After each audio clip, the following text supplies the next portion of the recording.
नमस्कारम नमो मिथिला में आपका स्वागत है। हम हैं M.K. झा।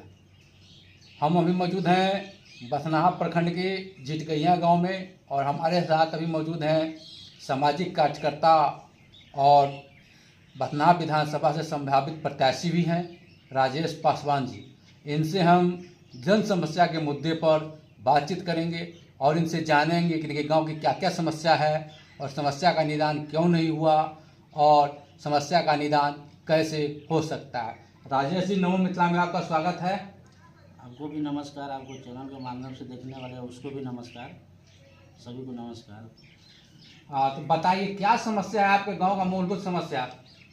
हमारे गांव का समस्या तो यही है कि मेरे गांव में 2 विद्यालय है, सरकारी विद्यालय 2 है और दोनों विद्यालय में बच्चों को जाने के लिए बहुत कष्ट होता है। रास्ता नहीं है और बच्चा सही तरह ड्रेस पहन के जाता है तो कीचड़ से उछल जाता है। एक गाछी का है विद्यालय, उसमें रास्ता बंद है। ये विद्यालय का रोड है तो उसका सड़क नहीं सही है। बच्चों को सरकार कहता है हम सुविधा देते हैं, जनता को सुविधा देते हैं। इलेक्शन आया तो 10-10 हज़ार महिला को दे रहा है।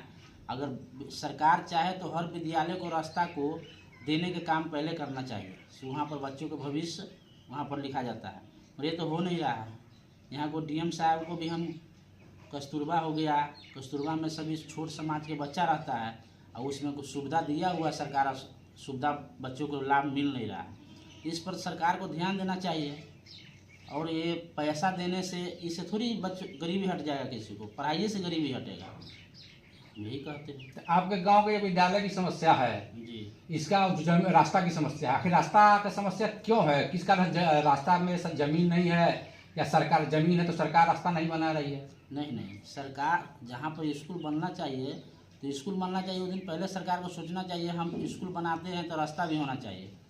और पहले जहाँ भी देने वाला दिया, बहुत दान किया, अच्छा बात है, मगर उनका जब देने वाला दिया उनको रास्ता भी निकलना चाहिए स्कूल का। और ये स्कूल है तो वहाँ पानी का अथी बनाया गया हो। जब कोई घर बनाता है तो उसमें वो अपने ऊंचा देख के बनाता है, किसान बनाता है तो। और स्कूल बनता है इतना लागत पैसा से जब बनता है तो उसको पानी के रेत में बहाया जाता है। अब स्कूल में जाकर देखिए, बाहर आया हुआ थोड़ा पानी है, सब में पैस गया पानी, तो बच्चा को पढ़ाई तो बंद हुआ। इस समस्या को लेकर आप यहाँ के नेता जनप्रतिनिधि सबके यहाँ गए, उसको कहे? सभी को हुआ है, सबको दिया है, सबको लिख के दिया हुआ है। जैसे नेता कह रहा है, इलेक्शन आता है तो 10,000 रुपया दे दिया, कहते चलिए आपको ये मिलेगा वो मिलेगा। क्या मिला? वो देने से थोड़ी होगा। अभी देखिए हम लोग को 6 किलोमीटर दूर जाना पड़ता है विधानसभा लोकसभा वोट गिराने के लिए, नारा में जाना पड़ता है। और इसको हम कम से कम 5-7 साल से लिख के दे रहे हैं, कुछ हो नहीं रहा है। आप बताइए, अभी आएगा तो कहेगा, चुनाव आएगा तो कहेगा 2 टेम्पू लो देगा, 2 टेम्पू लो देगा, उसको वोट गिरा के आइए। क्या यहाँ का नहीं है? अनुसूचित जाति यहाँ नहीं है? 670 आदमी का वोटर है तो 670 में आप क्या ये सरकार यहाँ बूथ काट के नहीं दे सकता है? तो बूथ भी नहीं मिल रहा है यहाँ पर। और जब चुनाव आता है तो सब पार्टी कहता है हम गरीबी हटा देंगे, गरीबी हटा देंगे, सभी कहता है हम गरीबी हटा देंगे। गरीबी किसी से नहीं हट रहा है, गरीब बढ़ाइए जा रहा है। बताइए। तो राजेश पासवान जी दलित समाज से हैं और शिक्षित हैं, इसीलिए शिक्षा को लेकर के इतनी चिंता है और शिक्षा को लेकर के ही लगातार ये संघर्ष भी कर रहे हैं। अभी बाढ़ आया है, देखिए कितना को सबको पाका धान सब काटने वाला हो गया, वो डूब कर दह गया। मगर इस पर सरकार कोई आवाज़ नहीं उठा रहा है, इस पर कोई नहीं आवाज़ उठा रहा है। सिर्फ वोट के लिए कितना सीट किसको मिलेगा, कहाँ से चुनाव निकलना है, इसकी आवाज़ उठ रहा है। टीचर लोग जो मनमर्जी करता है, इस पर कोई नहीं है देखने वाला है। जो सरकार के कार्यों से आपकी नाराजगी है कि सरकार जो काम कर रही है बेहतर नहीं कर रही है, जो करना चाहिए। मेरे गांव में कितने बार एक ट्रांसफार्मर पर कितने 7, 5, 10 मोटर चलता है, मगर उस मोटर को नहीं पकड़ा जाता है। मगर जिसको बिजली घर अगर एक कनेक्शन नहीं है, मीटर दिया भी नहीं जाता है, ऑनलाइन करता है, रिजेक्ट कर देता है। 1500-2000 रुपया दीजिए तो मीटर लग जाएगा।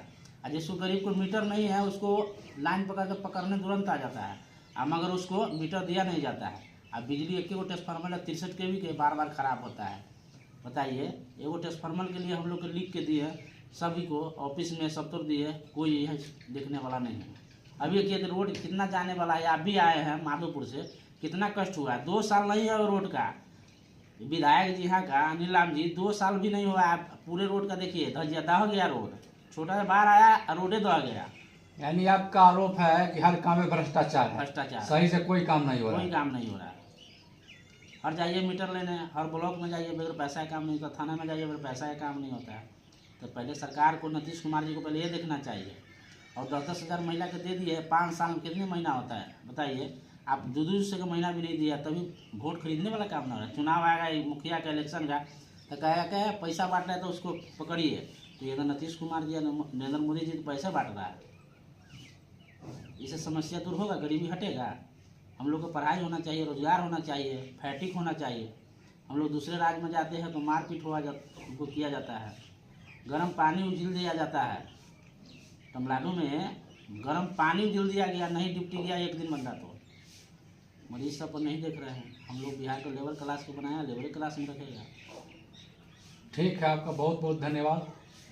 इसी तरह से जन समस्या से जुड़ी खबर को देखने के लिए हमारे चैनल नमो मिथिला को लाइक करें, कमेंट करें, शेयर करें और हाँ, सब्सक्राइब करना न भूलें। सब्सक्राइब कर अपना आशीर्वाद जरूर दें। जय सनातन, जय मिथिला।